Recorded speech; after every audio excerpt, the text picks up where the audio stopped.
Um recipiente contendo água se encontra em equilíbrio sobre uma balança, como indica a figura 1.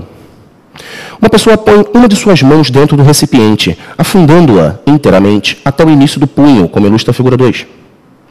Com a mão mantida em repouso e após restabelecido o equilíbrio hidrostático, observa que nós estamos falando de equilíbrio hidrostático, olha só. Com a mão em repouso, tá vendo? Com a mão mantida em repouso e esperando atingir o equilíbrio hidrostático, verifica-se que a medida da balança sofreu um acréscimo, atenção, sofreu um acréscimo de 4,5 newtons em relação à medida anterior. Vamos ver aqui a nossa figura?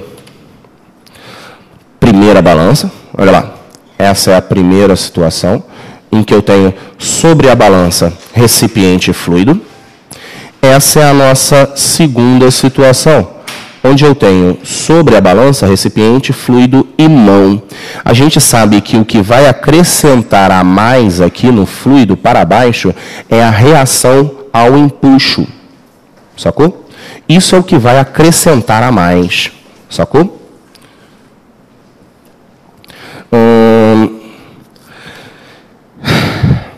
Eu recebi aqui 2 perguntinhas. Dá uma olhadinha para cá um minutinho, por favor. Eu recebi 2 perguntas agora sobre revisão de óptica de espelhos esféricos e uma revisão de magnetismo. A Ingrid falou sobre a revisão de magnetismo. Ingrid, a magnetismo eu vou fazer uma questãozinha, já. É a última. Nosso tempo está acabando, mas eu vou chegar lá. Você vai ver que eu vou chegar lá. Agora, Eduarda, essa revisão de óptica na parte de espelhos esféricos, isso a gente vai ficar devendo, porque eu não coloquei nenhuma questãozinha de espelhos esféricos, não. Mas, por que isso? Por que eu não coloquei? Deixa eu tentar te explicar por quê. A UERJ ela não tem essa característica de colocar tantas questões de óptica como espelhos esféricos. A gente até teve, nos últimos anos, uma questãozinha usando espelho esférico, mas ela foi uma questão, se não me engano, foi 2010, eu não lembro. Ela tratava também de refração, que é uma característica muito mais cobrada em relação ao UERJ, que é a parte de refração. Que eu coloquei uma questãozinha falando de refração de ondas. A gente vai chegar nesse ponto também de refração, tá bom? Então, vamos fechar nossa questãozinha de empuxo, em que ela diz o seguinte pra gente, Sabendo que a densidade da água é 1 grama por centímetro cúbico, atenção aqui, coisa linda, 1 grama por centímetro cúbico. Isso aqui no sistema internacional é a mesma coisa que 10 ao cubo, quilogramas por metro cúbico. Está ouvindo aí, lindo? Eu quero saber o volume da mão em centímetros cúbicos. Observa que eu vou colocar todo mundo no sistema internacional para conseguir do sistema internacional atingir no final o valor em centímetros cúbicos.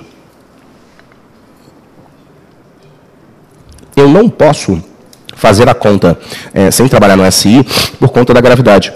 A gravidade está em metro por segundo ao quadrado, né? Então, observa bem. Pela aquela análise, volto aqui no quadrinho atrás, olha que lindo. Pela análise que a gente fez, a gente descobriu, no caso aqui, né, a questão, a gente está falando de uma mão que é colocada dentro d'água. Eu coloquei um corpo para fazer esse papel da mão, né? E eu não coloquei o volume submerso como um todo. Ali no caso daquela questão, o volume submerso é a mão toda, para a gente poder achar aqui, no volume imerso como sendo o volume da mão, tá vendo? E com essa explicação que a gente tinha dado, a gente acabou resolvendo a questão antes. O empuxo, ele foi o acréscimo na balança, pela comparação das duas normais, tá vendo? Então, o que eu tenho que fazer nessa questão é simplesmente colocar o nosso impulso como 4,5 newtons, tá vendo? E eu sei que o nosso impulso, ele é μVg, μ do fluido, volume imerso, e gravidade. O μ do fluido, no caso, foi dado ali, a gente já viu, o sistema internacional. O volume imerso é o que eu quero descobrir, a gravidade vale 10. Então, vamos substituir aqui para a gente terminar a questão. Se liguei ali, olha só, lindão. Impulso igual a μVg. Substitui os valores. 4,5 igual ao μ.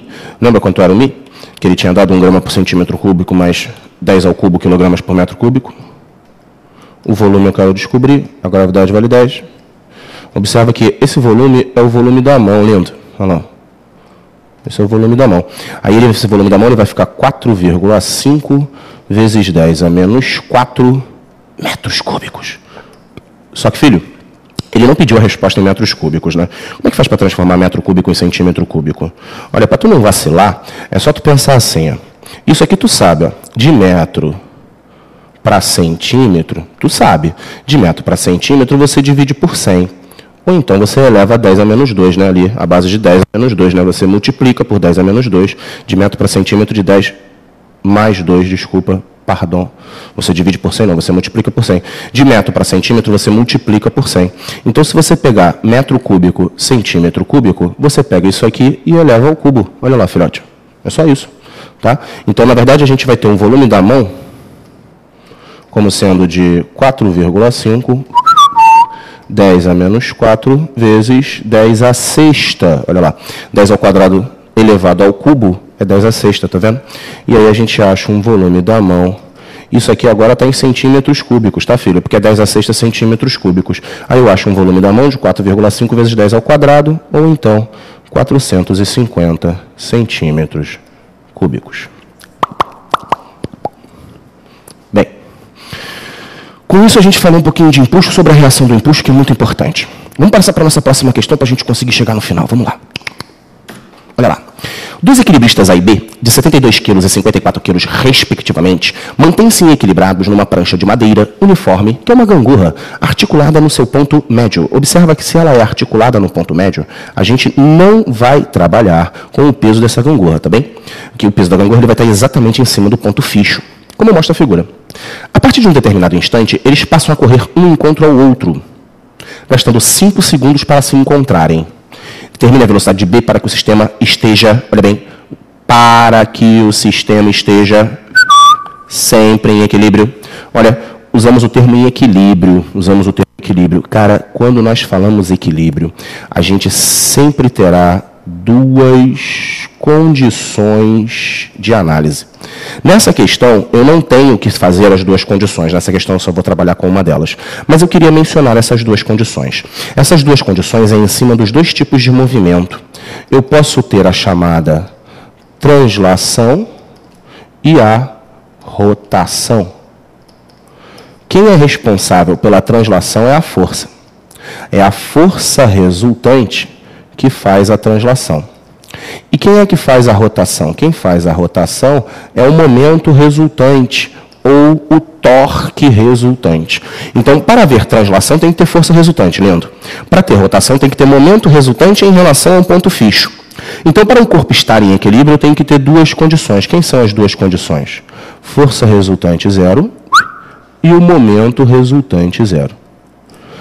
O momento é Newton-metro, né?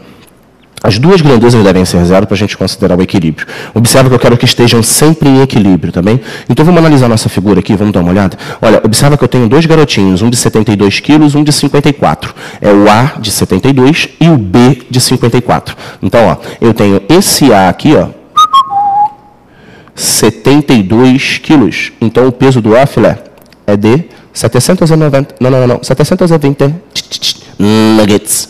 Estou com fome, hein? Aqui eu tenho ó, o peso B. O peso B. 540 nuggets. Vou até dar uma confirmada aqui, que eu estou de brincadeira com esse nuggets. Eu não posso inverter os pesos, né? 720 newtons, 540 newtons. Observa que eu não tenho essa distância. Olha aqui, filé. Eu não tenho essa distância, tá vendo lá? É essa distância aqui, por enquanto, que eu quero procurar, tá bem? O que eu quero achar é a velocidade que o B tem que ter para se encontrar com o A e manter a prancha sempre em equilíbrio. Cara, não tem jeito. Se a prancha sempre vai estar em equilíbrio, esse aqui tem que ser o ponto de encontro, né? Porque se o A chegar aqui no meio e o B não tiver aqui no meio, pô, filho, o A chegou no meio, e o B não está no meio, a prancha não está em equilíbrio. Então, o ponto de encontro tem que ser exatamente no ponto fixo. Olha só. Isso significa que enquanto o A percorre 2 metros, e você lembra? Volta aqui no quadrinho anterior. Gastando 5 segundos para se encontrarem. Lembra disso? Que a gente teve aqui? Ó? Gastando 5 segundos para se encontrarem. Isso significa que enquanto um deles percorreu 2 metros em 5 segundos, o outro vai percorrer D, que eu não sei, também em 5 segundos, porque o ponto de encontro tem que ser no meio. E eu preciso sempre garantir o equilíbrio. Não posso esquecer do equilíbrio. Só vou trabalhar, então, com a segunda condição de equilíbrio, que é o momento resultante igual a zero. Ó, eu vou trabalhar com a rotação, com o momento resultante. O momento resultante tem que ser igual a 0 Newton-metro. Esse momento, ele produz dois tipos de rotação, horária e anti-horária. Analise o ficho, observe o ficho, Tá vendo o ficho? O ficho é exatamente ali no centro da gangorra. E aí você vai perceber que esse peso do ar em relação ao ficho tem tendência a girar no sentido horário. Olha aí, ó. Enquanto o peso de B, em relação ao ficho, tende a girar no sentido anti-horário. E eu quero garantir o equilíbrio. Então, ao invés de eu traçar um referencial, né, porque momento é uma grandeza vetorial. Dá uma olhadinha aqui para a gente falar um pouquinho mais, se olhar um pouquinho mais para mim, que eu estou muito sumido nessa aula de hoje. Quando a gente fala de momento é uma grandeza vetorial. Então, geralmente, quando a gente vai fazer análise, a gente considera um referencial. A gente coloca lá que o horário é positivo, o anti-horário é positivo, por exemplo. E aí quem gira naquele sentido do referencial é mais, quem gira em sentido oposto é menos, e aí a soma dos dois tem que dar igual a zero. Eu não vou fazer assim, eu vou fazer o seguinte, eu vou pensar em quem é horário e quem é anti-horário. Quem é horário tem que fazer o mesmo momento de quem é anti-horário. Porque qual é a minha condição final? Que fique em equilíbrio, não pode se mexer. Então eu vou fazer momento horário igual a momento anti-horário. Dá uma lucada na nossa telinha. Então eu teria o seguinte, ó. Momento horário igual ao momento anti-horário. E momento ele é calculado fazendo o que mesmo, hein? Como é que era que se calculava momento, hein? Torque, hein? Força vezes distância com uma condição. Força e distância perpendiculares. Tem um detalhe também, né? É muito comum de você encontrar a fórmula de momento com um ângulozinho, uma função trigonométrica seno, né? Essa função trigonométrica é porque quando a gente define a grandeza, a gente escolhe um ângulo. E aí a gente acaba fazendo esse ângulo com a horizontal, e aí a componente é vertical, acaba aparecendo a componente seno. Cuidado para você não errar isso, né? O ideal é que você não decore apenas com a componente seno, mas que você se lembre sempre que você for calcular momento, a força e a distância devem ser perpendiculares. Isso é muito importante.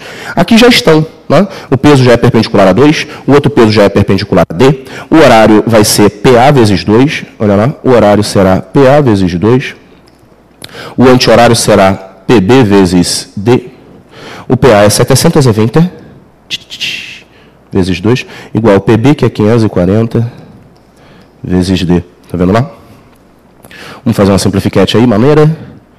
Fazer o seguinte, ó, simplifica aqui por... O zero você tira, né? Simplifica aqui por 9, ó, dá 6. Simplifica aqui por 9, dá 8. Está vendo lá? Aí o 6 e o 8 corta de novo. Está vendo? Isso vai ficar 16 por 6. Isso vai te dar uma distância de 8/3 de metro. Está vendo? Só que não é essa a resposta não, hein, filé? Lembre-se que o que ele pediu para a gente foi a velocidade. Lembrando que ele gastou 5 segundos para chegar lá no ponto de encontro, né? Então, ó, logo, a velocidade ela é igual a distância sobre tempo. Então, essa velocidade ela vai ficar igual a 8/3 divididos por 5. Isso aqui vai te dar 8/15, filho, de velocidade, tá vendo? É quase 8 sobre 16, né, cara? Isso é quase meio. Fazendo a continha de cabeça, isso vai dar 0,53 metros por segundo. Show de bola?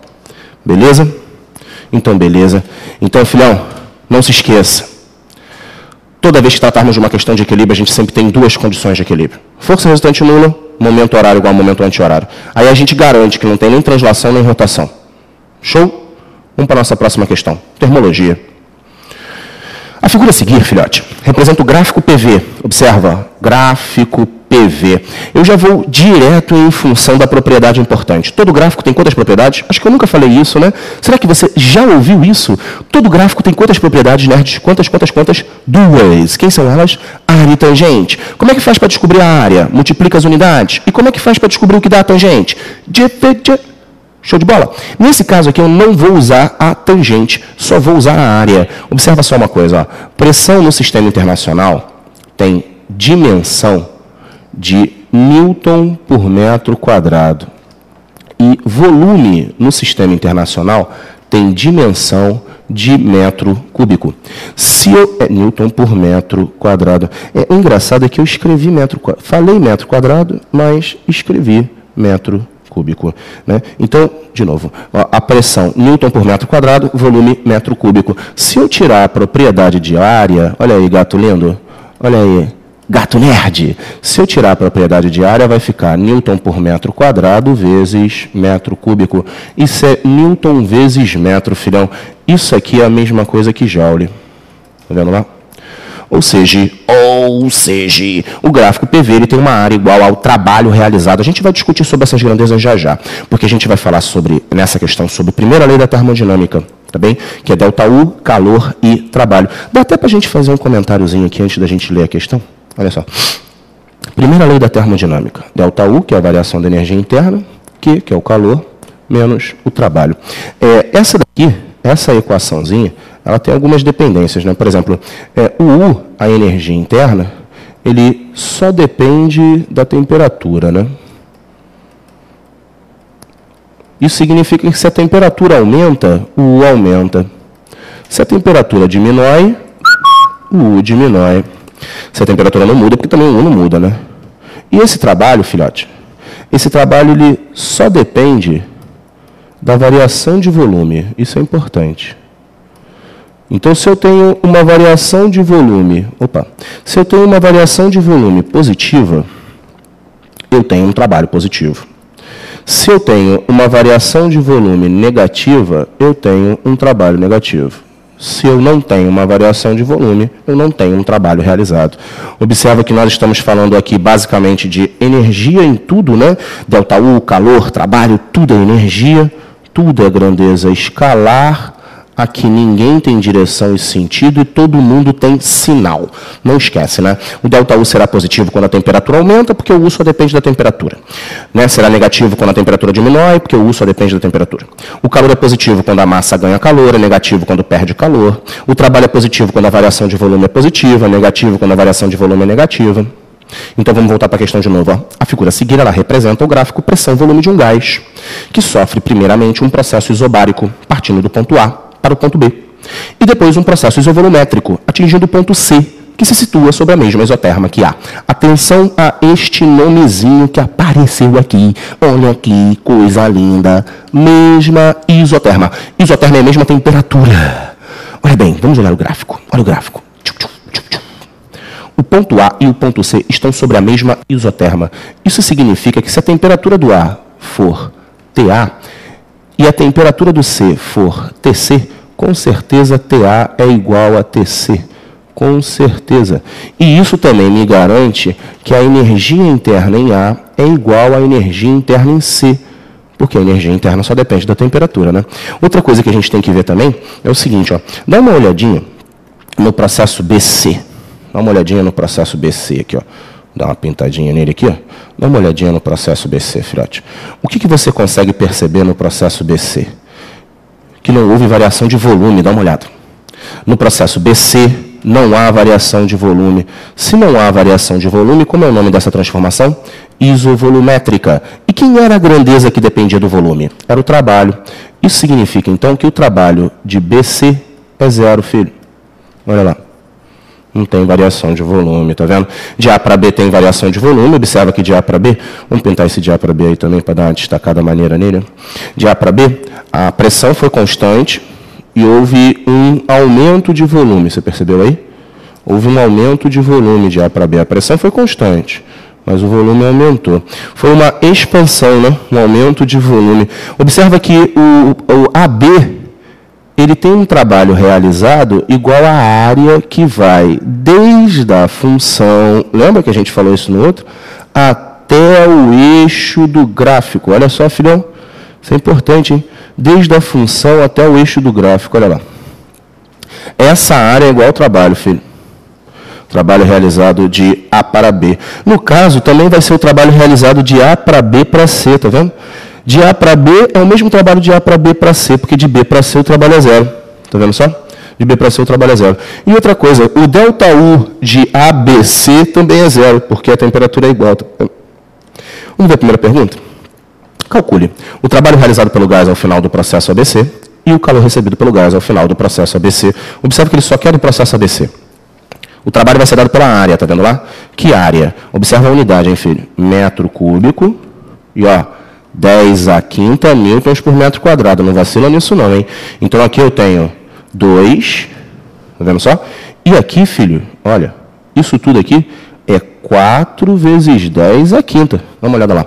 Newton por metro quadrado. Isso aqui é metro cúbico. Tá vendo só? Então, ó, o meu trabalho realizado, ó, letra A, o meu trabalho realizado é igual à área. No caso ali, esse trabalho realizado no ABC, ele vai ser igual ao trabalho do AB mais o trabalho do BC. Só que o trabalho do BC, filho, 0. Por quem?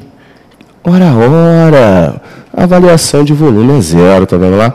Então vai ficar só o trabalho AB. E o trabalho AB vai ser a área que vai ser 2 vezes 4 vezes 10 à quinta. Tá vendo lá? Para aquela areazinha que a gente tinha feito, né? Então, o trabalho AB, ele é de 8 vezes 10 à quinta joule. E observa uma coisa, filho. Esse trabalho é positivo porque houve expansão. Olha o gráfico. De A para B, aumento de volume. Então, se o volume aumenta, é porque é uma expansão. Trabalho positivo de 8 vezes 10 à quinta. E observa que esse é o trabalho ABC, porque o trabalho ABC é 0, tá vendo? E na letra B, ele quer o calor recebido pelo gás ao final do processo ABC. Olha, o ΔU, ele é igual calor menos trabalho, tá vendo? Só que no processo ABC, o ΔU também é 0. Porque a temperatura de A é igual à temperatura de C. Isso significa que o calor é igual ao trabalho. Ou seja, o calor também é de 8 vezes 10 à quinta. Olha para mim. Atenção, nessa questão a gente falou do princípio da primeira lei da termodinâmica. A gente não chegou a mencionar nem a lei 0 da termodinâmica, nem a segunda lei. Não é tão tradicional na UERJ. Né? Até mesmo nos últimos anos não tem caído muito essa parte de termologia, tá bom? Vamos para a próxima questão. Vamos dar uma olhadinha na próxima. Uma questãozinha de ondas. Uma onda sonora proveniente de um diapasão passa do ar para a água. Observa, passa do ar para a água. Como é o nome disso? Mudança de meio. Como é o nome dessa transformação, não, desse fenômeno que a gente estuda quando nós falamos da mudança, hein? Refração. Filhote, nós estamos fazendo uma questão de ondas. Observa, equação fundamental de ondas. Vem lamber ferida. Está vendo lá? Equação fundamental de ondas, V igual a lambda F, onde o lambda é o comprimento de onda, o F é a frequência, o V é a velocidade. Na refração, quem é que não muda nunca? Quem é que fica constante? A frequência. Na refração, a frequência não muda. Então, ó, a onda sonora no ar tem comprimento de onda 2 metros e se propaga com velocidade de 340 metros a cada segundo. Supondo que na água seu comprimento seja 8 metros, determine a frequência da onda sonora ao se propagar na água. Observa, a frequência da onda sonora ao se propagar na água. Mas, opa, é a mesma frequência no ar. É a mesma frequência. E letra B, a velocidade com que ela se propaga na água, né? Então, repara uma coisa. Na letra A, a gente vai descobrir a frequência dela no ar. Ó. Vou fazer o V igual a lambda F. No ar, 340 igual a lambida. Mas a lambida eu sei. Cadê? Apareça. Oba, aqui. O lambda eu sei, filho. Quem é o lambda? Quanto é o lambda? Me perdi. 2. Muito bom. Vezes a frequência. Aí eu acho a frequência de 170 Hz. E essa é a frequência no ar. Só que como a frequência não muda, a frequência no ar é igual à frequência na água. E na letra B, filhote, vamos voltar para ver a letra B de novo? A velocidade com que ela se propaga na água. E observa que ele também me deu o lambda da água, que é 8, né, cara? Então vai ficar o seguinte, ó. V igual a lambda F again. Aí eu tenho 8 vezes 170 lá. Então vai ficar 8 vezes 0, 0. 7 vezes 8, 56. E vão 5.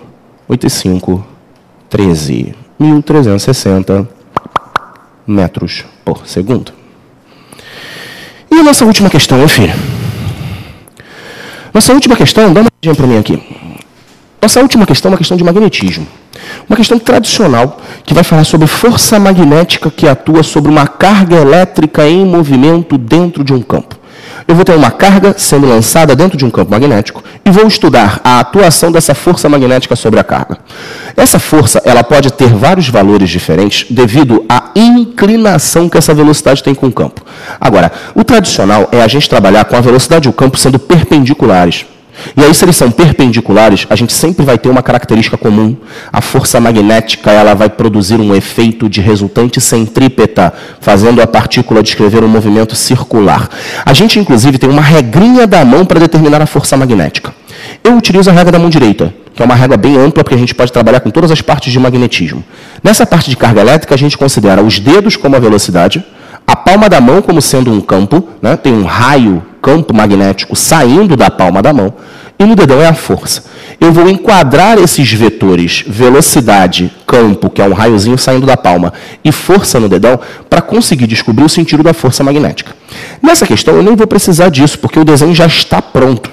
A única coisa que eu tenho que atentar é a característica da força magnética ser resultante centrípeta, fazendo com que o móvel descreva um movimento circular. E a partir daí, eu posso tirar duas equações importantes. Na questão, eu vou trabalhar com uma delas, mas vou te falar das duas. Vamos dar uma olhadinha aqui, ó. Olha aí, nerd. Uma partícula de massa 20 miligramas e carga 400 microcoulombs. Atenção já aí, meus amores, para as nossas unidades, né?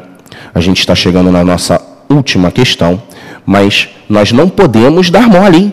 20 miligramas. Como é que passa de miligrama para grama, hein? Como é que passava de miligrama para grama?